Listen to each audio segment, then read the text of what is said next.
Hello people! Today we made an RC car and a controller for it. This RC car has 5 shock absorbers, 2 motors, 1 to steer, 1 to make it go, and the controller has 1 just to steer it.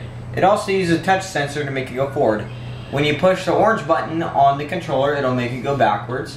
When you push the N, it goes forwards. By controlling the left and right arrows on the controller, it will increase and decrease the speed.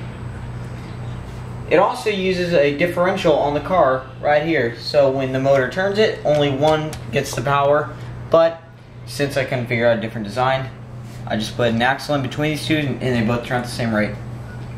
Demonstration.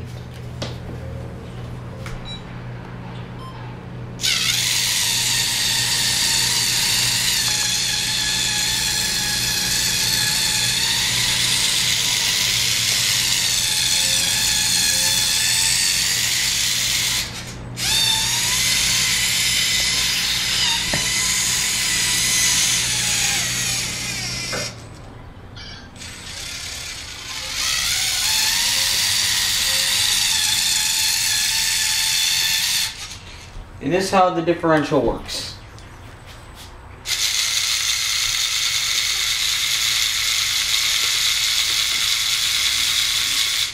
And that is the RC car. It has great suspension. So, thank you for watching.